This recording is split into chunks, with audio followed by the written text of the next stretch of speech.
বন্ধুগণ নমস্কার। Please subscribe my channel and like the video. আমি শীতাংশু বলছি। দিল্লিতে যন্তর মন্তরে একটা আরশোলা জনতা পার্টির প্রচেষ্টা চলছে, সেটা নিয়ে আমি বেশ কিছু ভিডিও আগেই করেছি, সেটা আপনারা শুনে থাকবেন। ককরোচ জনতা পার্টি। এখন এই ককরোচ জনতা পার্টির ইতিহাসটা কিন্তু খুব বেশি দিনের নয়, তো সেইটা একটু আমাদের রিভিজিট করে নেওয়া দরকার।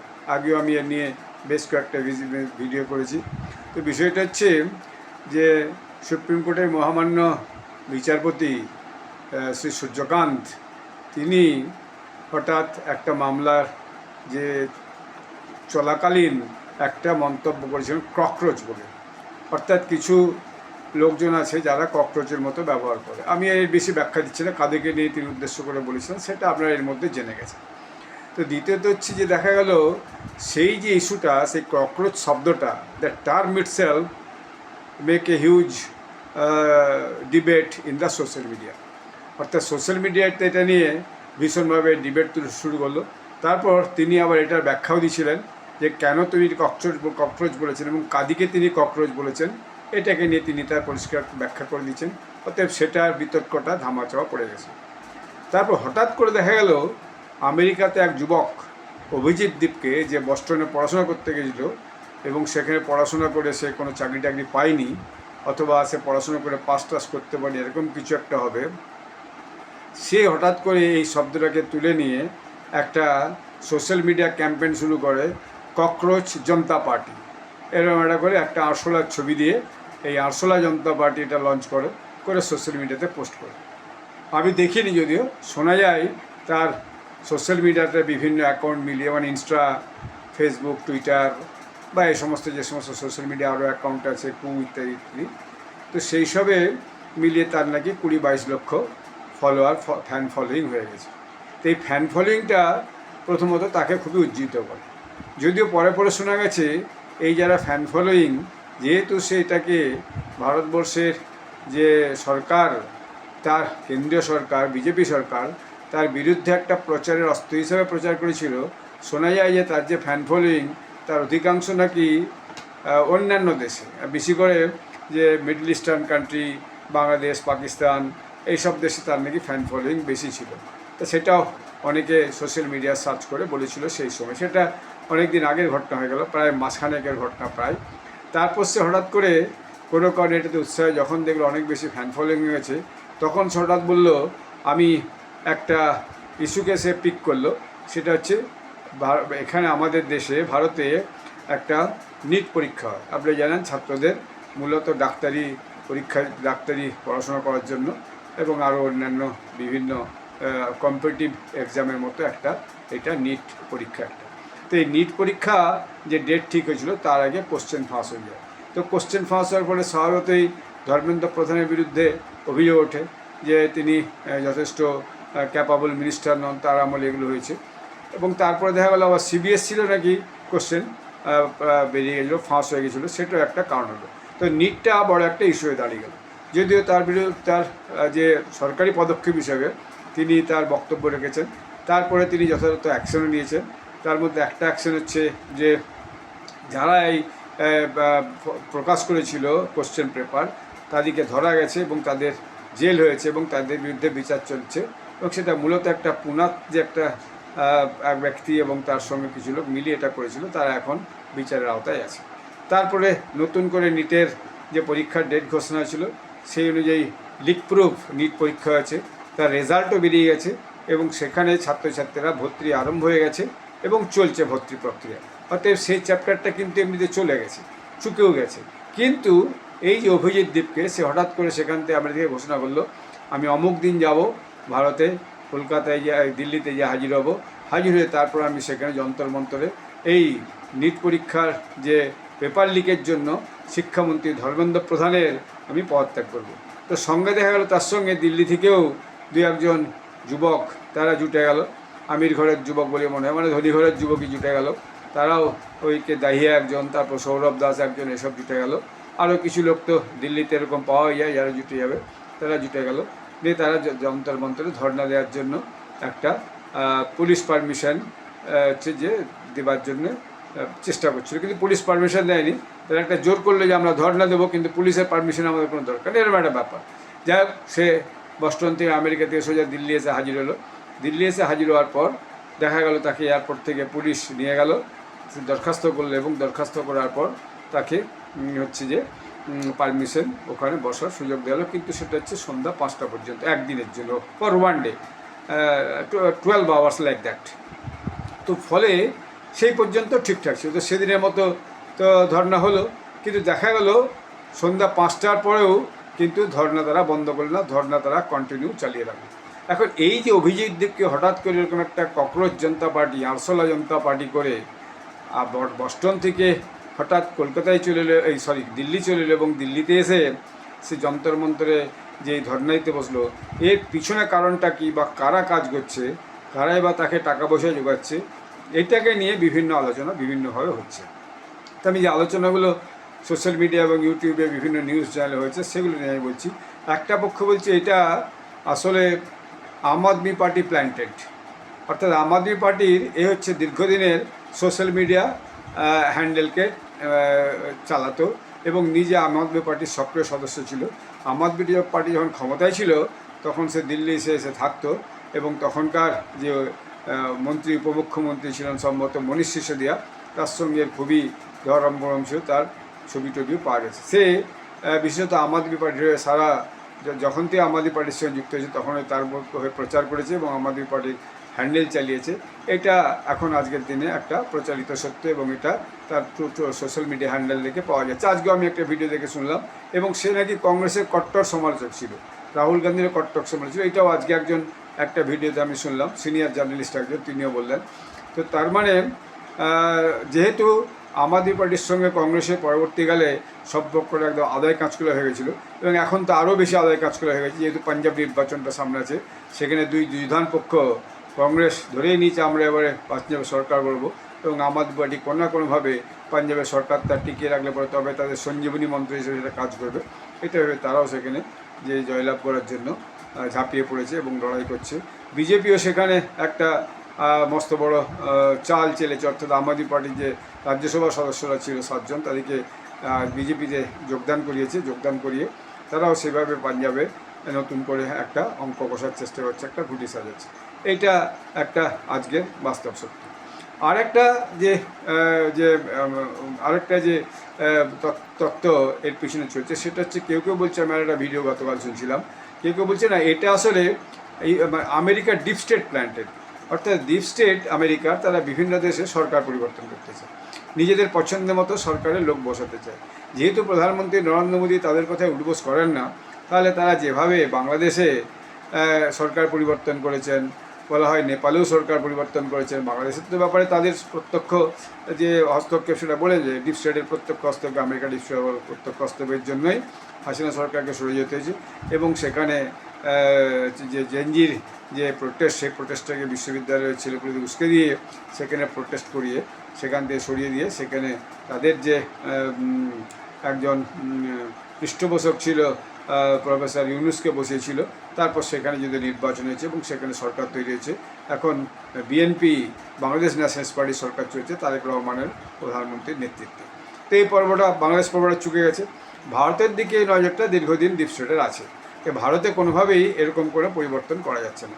অন্যান্য দেশগুলোতে হয়েছে, পাশাপাশি নেপালে হয়েছে, তারপরে আপনার শ্রীলঙ্কাতে হয়েছে, আরও অন্যান্য বেশ কিছু ছোটো ছোটো দেশ আছে। কোনো কোনো দেশে তো আমেরিকা জবরদস্তি, যেমন ভেনেজুয়েলাতে জবরদস্তি সেখানকার প্রেসিডেন্টকেই তুলে নিয়ে চলে গেছে, যে সেখানকার ভাইস প্রেসিডেন্টকে মিস রড্রিগেজকে সেখানের এখন অ্যাক্টিং প্রেসিডেন্ট করে দিয়ে সেই দেশটাকে একদম পরোক্ষে কব্জা করে রেখেছে। তো আমেরিকার এই ধরনের কিন্তু পুরানো অভ্যাস আছে, এটা কোনো নতুন নয়। ডিপ স্টেট সর্বত্র সব জায়গায় নিজেদের পছন্দের লোককে ক্ষমতায় বসে রাখতে চায়, যাতে তাদের মতো করে সেই দেশটাকে পরিচালনা করতে পারে।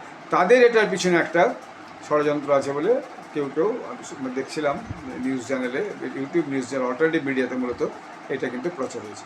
আবার কেউ কেউ বলছে না, এটার পিছনে সোরস আছে, সোরস গ্যাংয়েরও একই কাজ, অর্থাৎ সোরস গ্যাং তারা বিভিন্ন এনজিওর মাধ্যমে টাকা ছড়িয়ে একটা দেশে একটা অস্থিরতা তৈরি করতে চায়, বিশেষত দেশকে টুকরো টুকরো করতে চায়, যাতে সেই দেশের ঐক্যবদ্ধ শক্তিটা দুর্বল হয়।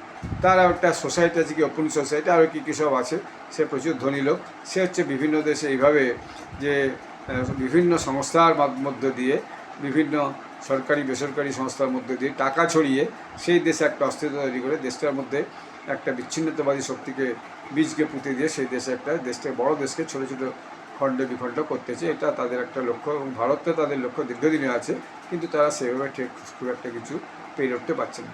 এবং আমেরিকার যে ডিপ স্টেট, তারা যে ভারতের ভীষণভাবে সক্রিয়, তার দেখা যাচ্ছে কদিন আগেই আপনার ওই নর্থ ইস্টের বর্ডারে, ওই নাগাল্যান্ড না মণিপুর বর্ডারে একজন এক্স আমেরিকান নেভি পার্সোনাল ধরা পড়েছে, যে ভারত থেকে নেপালে পালিয়ে যাওয়ার চেষ্টা করছিল, এবং সে দীর্ঘদিন ভারতে এসেছিল এবং সম্ভবত ওখানকার কোনো ইনসার্জেন্ট গ্রুপকে ট্রেনিং দিচ্ছিল।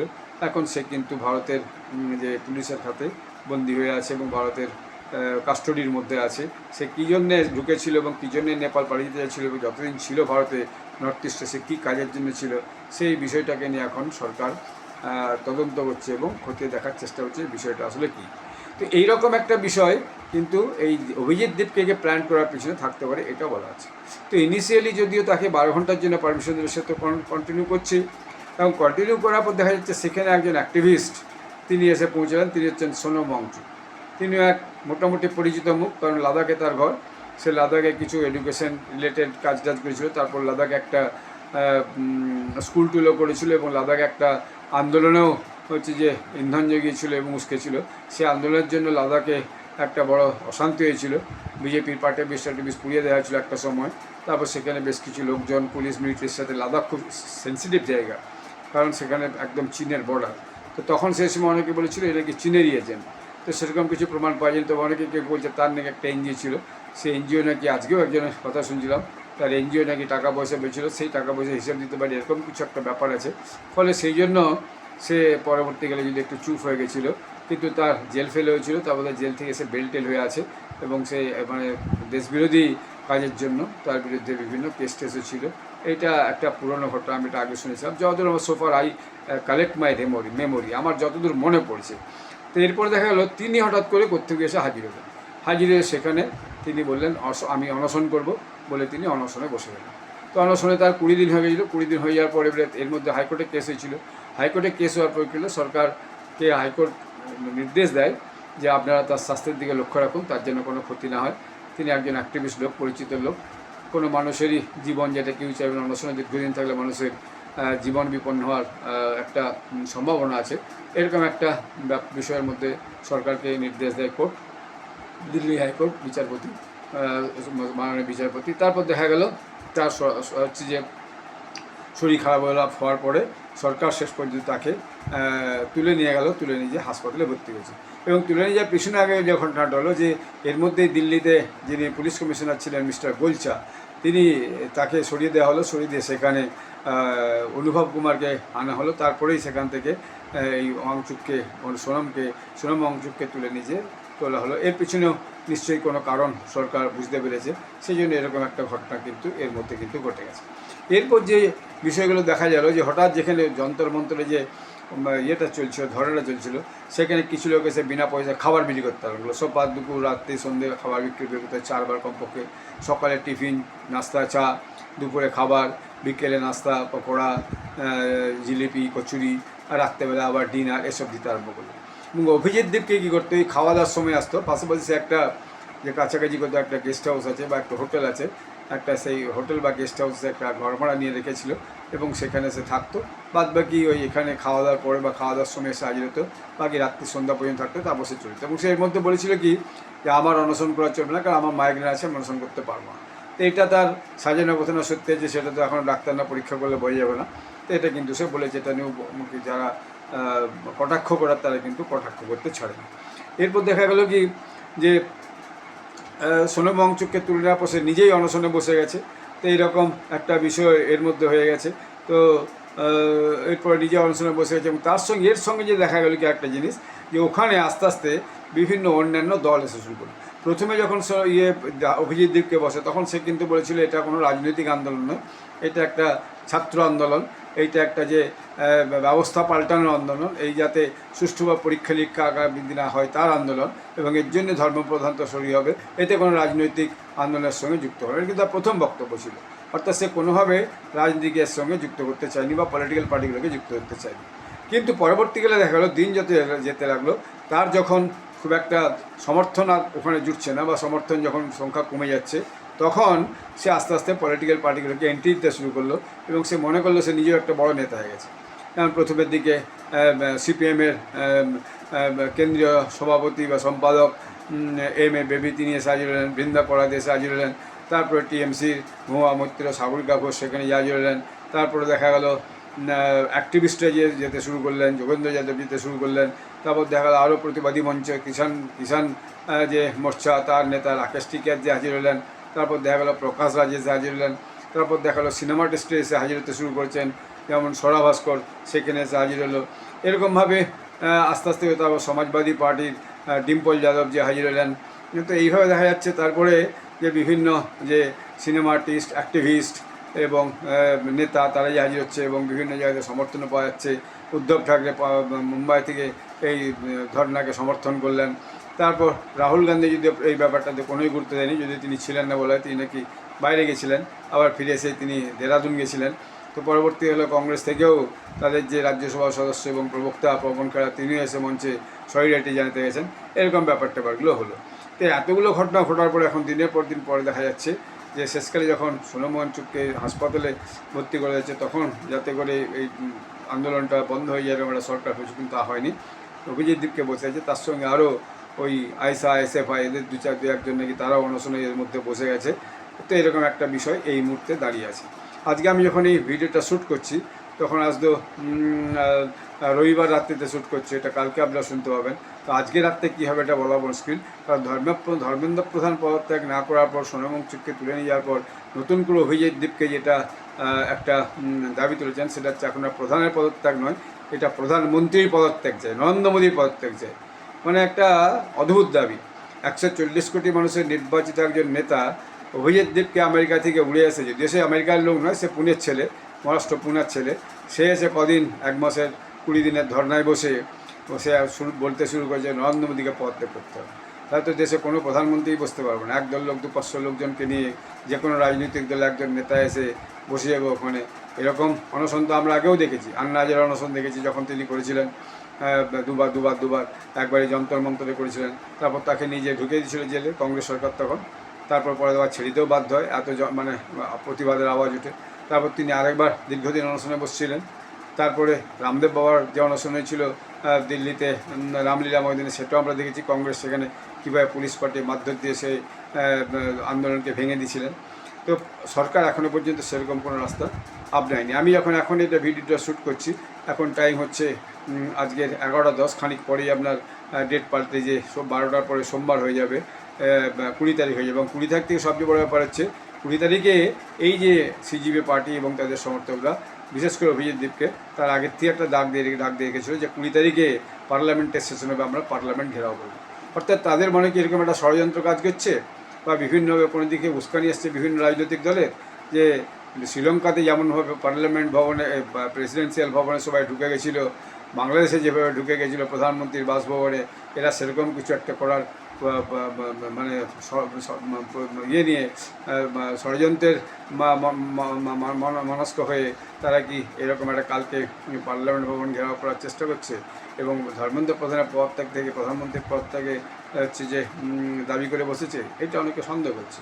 এবং এটাও সন্দেহ করছে যে আজকে রাত্রি পর্যন্ত বা কাল ভোর পর্যন্ত পুলিশ বোধহয় এই যে জমায়েত যন্তর মন্তর থেকে এটাকে হটিয়ে দেবে, অথবা সরকার কি ভেবে রেখেছে ঠিক আছে এদের ধর্না চলতে থাকুক, অনশন চলতে থাকুক, পুলিশ দিয়ে আমরা হচ্ছে যে একে আটকে রাখবো যাতে এরা পার্লামেন্টে না যেতে পারে। পার্লামেন্টে সাধারণভাবে যখন সংসদ চলে তখন কিন্তু আর নিয়ম আছে, সেখানে 144 ধারা জারি থাকে যাতে কেউ সেখানে কোনো ডিস্টার্ব না করতে পারে এবং সেখানে কোনো রাস্তায় মিটিং মিছিল না করতে পারে এবং কোনো সভা জুলুস না করতে পারে, এটা কিন্তু একটা নিয়মই আছে। তো দিল্লি পুলিশ অলরেডি বলে দিয়েছে যে এরকম কোনো যে মার্চ, পার্লামেন্ট মার্চ, এটা আমরা হতে দেব না। এবং আমি একটু আগে পর্যন্ত যে সমস্ত কারেন্ট ভিডিও দেখলাম, সে দেখলাম পুরো যন্তর মন্তরের পাশে প্রচুর পুলিশ মোতায়েন করা হয়েছে, জলকামান এসে গেছে এবং বিভিন্নভাবে হচ্ছে কি যে পুলিশ দিয়ে জায়গাটাকে ঘিরে ফেলার চেষ্টা করছে। হয়তো হতে পারে যে আজকে রাতেই তাদেরকে সেখান থেকে খালি করে দেওয়া হবে, সরকারের যদি সেরকম মনসা থাকে, অথবা তাদেরকে কোনোভাবে আটকে রাখা হবে, আটকে রেখে তাদেরকে হচ্ছে যে কালকে যাতে তারা মার্চ করতে না পারে পার্লামেন্টে, সেটা হতে পারে। তো আমার ধারণা যে আজকে রাতের মধ্যে যন্ত্রমন্ত্র এই জমায়েতকে খালি করে দেওয়া হবে। তো সরকার অনেক দেরি করে ফেলেছে, কারণ যেহেতু এই ডাক্তার পরে এবং সোনাম ওয়াংচুককে তুলে নিয়ে যাওয়ার পরে সেখানে রাতের দিকে দেখা যাচ্ছে বেশ কিছু যুবকরা জমায়েত শুরু করেছে, এবং সেই জমায়েতটা যদি ক্রমশ বাড়তে থাকে বিভিন্ন জায়গা থেকে, কারণ বিভিন্ন রাজনৈতিক দলের মধ্যে যেহেতু যুক্ত হয়ে গেছে, তারাও তাদের সমর্থক দিকে ডেকে বুঝে পাঠাচ্ছে, এবং দিল্লিতে এমনিতেই বহু বাইরের ছেলেমেয়েরা পড়াশোনা করতে যায়, তারা এইসব জিনিসে একটু মজাও পাচ্ছে হয়তো, বা সরকার বিরোধী একটা আন্দোলনকে কীভাবে মদত করে যায় সেই জন্য তারাও যে হাজির হচ্ছে, এরকম একটা অবস্থা কিন্তু তৈরি হয়েছে। তো ফাইনালি কী হয় সেটা আমরা দেখতে পাবো। তো এই ভিডিওটা আপনারা যখন দেখবেন হয়তো তার মধ্যে দেখবেন আরও অনেক রকম ঘটনা ঘটে গেছে। যদি সেরকম কিছু ঘটনাগুলো ঘটে, আমি এখন শ্যুট করছি, এটা কালকের জন্য পাবলিশ করার জন্য আমি আপলোড করে রাখবো। তারপরে যদি নতুন করে ঘটনা ঘটে সেটা নিয়ে আমি আপনাদেরকে আবার নতুন ভিডিও করে জানাবো। এই যে টোটাল বিষয়টা, যেটা আমার ভাবনা যে এইটা একটা নিছক কোনো জমায়েত তা কিন্তু নয়, এর পেছনে মস্ত বড় একটা মাথা কাজ করছে। সে যে কোনো দেশের মধ্যেই কোনো রাজনৈতিক দল হোক বা বিদেশি কোনো শক্তি কাজ করছে, যারা এর পেছনে খরচাও হয়তো যোগাচ্ছে বা বিভিন্নভাবে সলা পরামর্শও দিচ্ছে, এইভাবে এইভাবে যেতে হবে, এই করতে হবে, এইভাবে যুবকদিকে খেপিয়ে তুলতে হবে, এবং সরকার বিরোধী একটা আন্দোলনকে একটা অন্য দিককে পরিচালিত করতে হবে, যাতে একটা অশান্তি হয়, পুলিশ যাতে মারধর করে বা কোনো কারণে খুব উগ্র হিংসা হয়ে গেলে যাতে সেখানে আরও কোনো বিশেষ গোলমাল হলে পুলিশ যাতে আরও অতিরিক্ত বল প্রয়োগ করে তাদেরকে ছত্রভঙ্গ করতে হয়, তাহলে এরা আরও অনেক বেশি মাইলেজ পাবে। অবশ্যই আজকে রাতভর সেখানে মিডিয়াও অনেক হাজির থাকবে, সোশ্যাল মিডিয়া কন্টেন্ট ক্রিয়েটার যারা, তারাও সেখানে হাজির থাকবে, এবং তারাও জিনিসগুলো লক্ষ্য করার চেষ্টা করবে, কারণ সবারই আজকের রাত এবং কালকের যে পার্লামেন্ট মার্চের দিকে সারা ভারতের মানুষের লক্ষ্য আছে। বিশেষত যদিও এই যারা জমায়েত হয়েছে তারা সব আরবান পপুলেশন, মূলত শহরাঞ্চলের যুবকরা, তাদের সঙ্গে গ্রামের যুবকদের কোনো যোগ নেই। এছাড়া এরা মূলত দিল্লি কেন্দ্রিক বেসিক্যালি, বা আশপাশের দু একটা রাজ্য থেকে হয়তো কেউ কিছু ছেড়ে যেতে পারে, উত্তরপ্রদেশ থেকে, বিহার থেকে, রাজস্থান থেকে, হরিয়ানা থেকে। তাদের সারা দেশের কোনো প্রভাব কিন্তু আমার নেই, এবং আগামী দিনে বিরাট কোনো প্রভাব পড়বে আমার মনে হয় না। আমি অনেকগুলো ভিডিও বিভিন্ন যে সিনিয়র জার্নালিস্ট তাদের আমি শুনছিলাম, দেখছিলাম, অনেকে বলছেন, তো দেখলাম একজন খুব সিনিয়র জার্নালিস্ট বললেন যে সোনাম ওয়াংচুককে সরকার নিজে তাকে একটা এক্সিট রুট দিয়েছে খুব পরিষ্কার করে, এবং কেউ আবার দিল্লি পুলিশের একজন মহিলা তো অফিসার তো বলেছিলেন যে তিনি নাকি নিজেই এরকম একটা চেয়েছিলেন যে আমাকে এরা মেরে ফেলতে পারে, আপনারা আমাকে নিয়ে চলে নিজে হাসপাতালের ব্যবস্থা করুন। তো কোনটা সত্যি কোনটা মিথ্যা বোঝা বড় মুশকিল। সোশ্যাল মিডিয়াতে বহু রকম খবর চলছে, কিন্তু সেই খবরগুলোকেই এবং ইউটিউব মিডিয়াতে যে সমস্ত খবর চলছে সেগুলো সংগ্রহ করে আপনাদের কাছে এই প্রতিবেদনটা রাখলাম। এই প্রতিবেদনটা থেকে আপনাদের যদি মনে হয় যে আপনাদের মতামত আপনারা আমাকে কমেন্টস করে জানাবেন। তো এটা এই মুহূর্তে আমার এই বিষয়টাকে নিয়ে আমার নিজস্ব বিশ্লেষণ। তো এর মধ্যে কিছু ভুল থাকতে পারে, আবার খানিকটা সত্যি থাকতে পারে, আমার অনুমানটা খানিক সত্যি হতে পারে, আবার নাও হতে পারে। তো দেখা যাক, আগামী কাল 12টা পর্যন্ত এই বিষয়টা একদম পরিষ্কার হয়ে যাবে। আপনারা সবাই ভালো থাকবেন। ধন্যবাদ। জয় হিন্দ। বন্দে মাতরম।